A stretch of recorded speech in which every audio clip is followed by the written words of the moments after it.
국내 자본 규모 1위 증권사와 국내 최대 인터넷 업체가 손을 잡았습니다. 미래에셋대우와 네이버가 서로의 지분을 맞교환하고 사업 제휴 등 파트너십을 강화하기로 한 건데요. 미래에셋대우와 네이버는 각 회사가 가진 금융 노하우와 IT 기술, 데이터가 만나 4차 산업혁명에 걸맞은 새로운 시너지를 낼 것으로 기대하고 있습니다. 업계 1위인 두 회사의 만남이 어떻게 이루어졌는지, 앞으로 어떤 사업을 해나갈지 김서훈 기자와 이야기 나눠보겠습니다. 안녕하세요. 네, 안녕하세요. 네, 각 업계에서 1위를 달리고 있는 미래에셋대우와 네이버가 파트너십을 맺었다고 하는데 구체적인 내용이 어떻게 됩니까? 네, 국내에서 자본 규모가 가장 큰 증권사인 미래에셋대우와 공룡 인터넷 포털 네이버는 어제 공시를 통해 기술과 금융의 새로운 서비스를 발굴하기 위해 상호 지분을 취득하는 등 파트너십을 강화한다고 밝혔습니다. 공시에서 밝힌 대로 두 회사는 서로의 주식을 5천억 원씩 매입하기로 했습니다.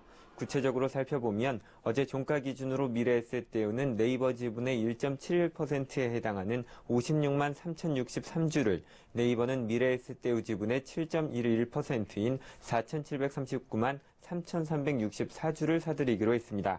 다만 지분 매입 후 서로 경영권에 영향을 주는 행위는 하지 않기로 했고, 수년간의 처분 제한 제한을 거쳐 취득을 완료한 후에는 자가 주식을 매수할 수 있도록 우선 매수권을 주기로 합의했습니다.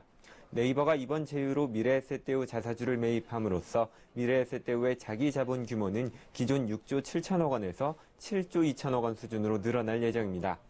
네, 말 그대로 빅딜인데요. 어떻게 이런 제휴가 이뤄질 수 있었던 건가요? 네, 업계에서는 박현주 미래에셋 회장과 이혜진 네이버 창업자가 서로 공통점이 많고 두 사람의 사업 방향이 비슷하다는 점이 파트너십 성사에 큰 영향을 미친 것으로 보고 있습니다.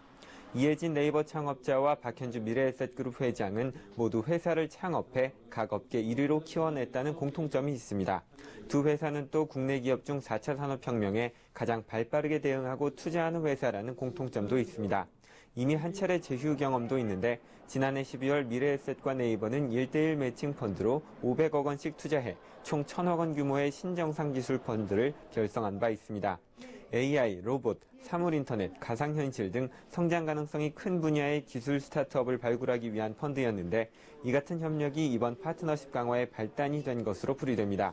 박 회장은 또 지난해 6월 신성장 동력 분야에 향후 10년간 10조 원을 투자하겠다고 밝혔고, 이에 따라 미래에셋금융그룹은 국내 대기업, 중견기업들과 협력해 다음 달 각각 1,000억 원, 2,000억 원 규모의 신성장 사업 투자 펀드를 결성할 계획입니다. 올 들어 지난 3월에는 셀트리온, GS 리테일 등과 총 3,500억 원 규모의 펀드를 결성했고, 정보통신기술, 바이오 등 5개 벤처기업에 투자를 마쳤습니다. 한성숙 네이버 대표이사 역시 지난 3월 향후 5년간 기술, 콘텐츠 분야에만 5천억 원을 투자하겠다고 공표했고, 어제는 신규 클라우드 데이터 센터 구축에 3년간 4,800억 원을 투입하겠다는 계획도 내놓았습니다. 네, 그렇군요. 그럼 앞으로 이 두 회사는 어떤 사업을 함께 해나가게 되는 겁니까? 네, 우선 네이버는 미래에셋대우의 금융 관련 전문 정보를 통해서 포털 내 금융 분야 콘텐츠들을 확충할 계획인데요. 장기적으로는 네이버의 인공지능 기술과 미래에셋대우의 금융 콘텐츠 등을 활용한 새로운 서비스를 개발할 계획으로 로보어드바이저 서비스 등이 물망에 오르고 있습니다. 지금까지 해온 국내외 4차 산업 관련 유망 스타트업 발굴, 투자 분야에서도 공동사업을 진행할 계획입니다. 네. 국내뿐 아니라 해외 진출도 함께할 계획이라고요? 네, 그렇습니다. 미래에셋대우는 네이버와 이번 제휴를 통해서 해외, 특히 동남아 시장의 디지털 금융 시장을 선점하겠다는 보관인데요. 네이버의 IT 기술과 동남아에서 인지가 높은 네이버의 SNS 메신저 라인을 이용한다면 베트남, 인도네시아 등에서 종합증권사로 성장하고 있는 미래에셋대우 현지 법인의 온라인 개인 고객들을 획기적으로 늘릴 수 있을 것으로 분석됩니다. SNS 메신저 라인을 통해 해외로 발을 넓히고 있는 네이버도 미래에셋대우가 국내 증권사로는 가장 많은 해외 지점을 보유하고 있다는 점을 활용해 더 넓은 고객층을 확보할 방침입니다. 또 해외 이용자가 미래에셋대우 서비스를 활용할 때 네이버 플랫폼을 통하도록 서비스를 설계할 계획입니다. 네, 미래에셋대우와 네이버의 빅딜에 대해 김성훈 기자와 이야기 나눠봤습니다. 오늘 말씀 고맙습니다. 감사합니다.